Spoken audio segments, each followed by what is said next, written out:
guriyaan waxaan u soo tagnay inaan qarannimada aan kor u qaadno aan dadaalno sidaa darteed waxaan ku sugnaa hawsheeni oo meeshan aan u imaano furunta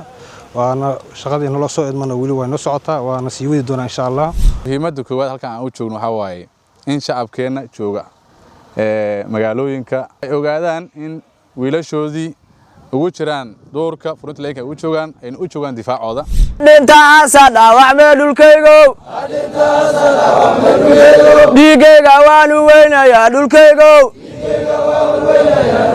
dhiigayga ciidale dhaxalkeena ummadale dhalashadeena Soomaali ciidamada qalabka sida waxay lafdhabar u yihiin jiritaanka dawladda difaaca madax banaanida dalka iyo ilaalinta badqabka shacabka Soomaaliyeed waxay u xil saaran yihiin ilaalinta xuduudaha dalka ee bariga badda iyo cirka la dagaalanka kooxaha argagixisada ah kooxaha nabaddiidka iyo cadawga shisheeye ee qatarta ku ah dawladnimada Soomaaliya wadamada caalamka ma nagala mida maanta cadawgan ma qabaan raaxay ku jiraan iyaga dalka hor horeysta annagana waxaan rajaynayaa marka canaasirta hay fuliyiinta ay dugooyinka xoga cararay inta ay Soomaaliya meel kamid ay joogan saana u daba taagnaynayna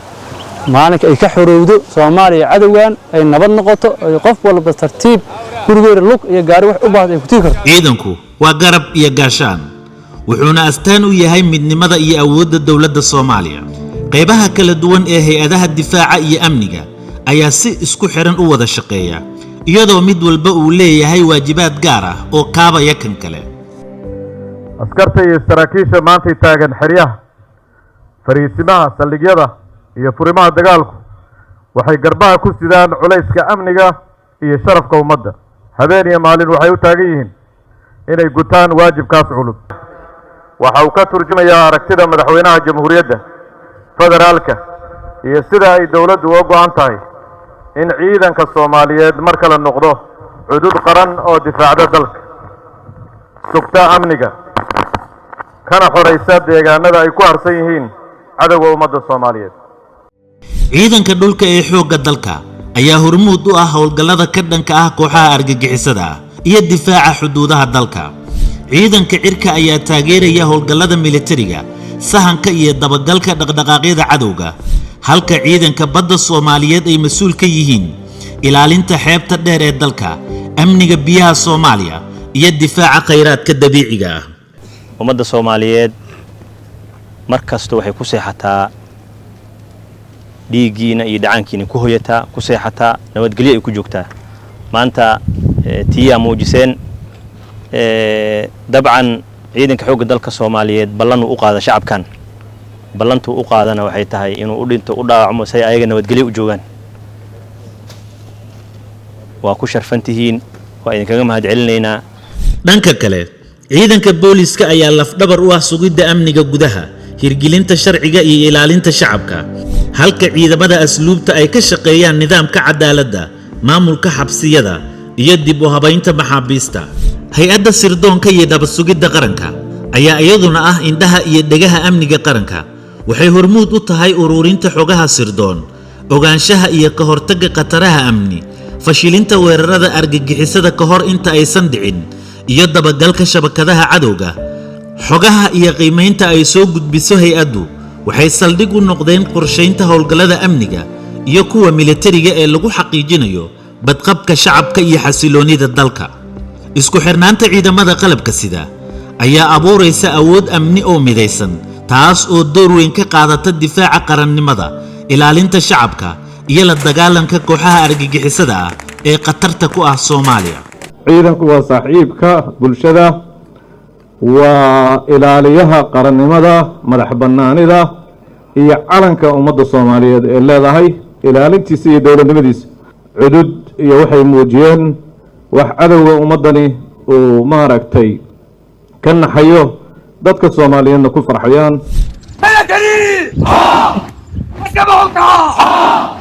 dhalinyarada Soomaaliyeed ee ku biiray ciidamada ee wiilal iyo gabdho isugu jira waxay doorteen waddo adag oo ay ku difaacayaan dalkooda waxay ka tageen noloshii ay la qaadan lahaayeen qoysaskooda iyo eheladooda waxay naftooda u hurayaan sharafka karaamada iyo mustaqbalka ummadda Soomaaliyeed dal aan ciidan xoog lahayn dal sharaf lama aha haddaad maqasho karaamo ummadeed waa xoogga iyo ciidanka ay ku xisaabtamayso iyadu leedahay waay habeen iyo maalin xilliyada adag ee roobka iyo qoraxda ciidamada Soomaaliyeed waxay ku sugan yihiin furimaha dagaalka iyo goobaha lagu hubiyo amniga iyagoo gudanaya waajibaad qaran oo ay u dhaarteen dhaarana shacabkeena Soomaaliyeed waa u dhaarana dalkeena waa u dhaarana diinteena waxay ka dhabeeyeen ballantii ay u qaadeen dalkooda taas oo maanta laga arkayo deegaanada badan ee laga xoreeyay maleeshiyaadka qawaaridta dowladii horumar iyo investment iyo dhismo ma heli karto ciidan la'aan mid kasta oo waxaas wanaagga ah oo dowladnimada horumarka maslaxadda ummadda nin kasta oo caqabad yar u dhigayaa waa cadowgan in laska qabto u baahan yahay cidda u carbisan oo u qaabaysan oo u qalabaysan waa guud ahaan ciidanka qalabka sida gaar ahaanna ciidanka xoogga dalka Soomaaliyeed weliba markii wax weyn oo culays badan oo booliiska iyo waxa iyo ka tanbata markay yimaadaan inanka aad waa ayaga guulaha ciidamada ayaa ka muuqda magaalooyinka iyo tuulooyinka dib ugu soo laabtay gacanta dawladda halkaas oo ay shacabka ku naaloonayaan amni adeegyo dawladeed iyo rajo cusub oo mustaqbala sidoo kale caasimadda Muqdisho iyo magaalooyin kale oo badan ayaa maanta marqaati u ah horumarka iyo xasiloonida ka dhashay nafhornimada ciidamada Soomaaliyeed ciidamada qalabka sida waa astaanta dawladnimada Soomaaliya waa xuduudda difaaca jiritaanka qaranka waana tiirka lagu ilaalinayo madax banaanida iyo midnimada dalka inta ay jiraan ciidamadu waxaa taagan calanka buluga ah ee astaanta u ah qarannimada Soomaaliya geesinimada iyo dadaalka joogtada ah ee ciidankeenu ayaa saldhig u noqday dib u soo kabashada caasimadda iyo horumarka dalka oo dhan bulshada Soomaaliyeed waxay abaal weyn u hayaan geesiyaasha ciidanka qalabka sida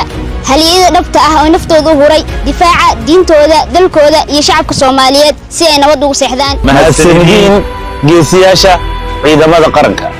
maanta geesinimada xirfadda iyo wadajirka ciidamada Soomaaliyeed waxay dunida tusaysaa fariin cad oo ah in Soomaaliya ay leedahay ciidan qaran oo awood u leh difaaca dalka ilaalinta shacabka iyo xaqiijinta mustaqbal amaana oo ay ku wada faani karaan dhammaan muwaadiniinta Soomaaliyeed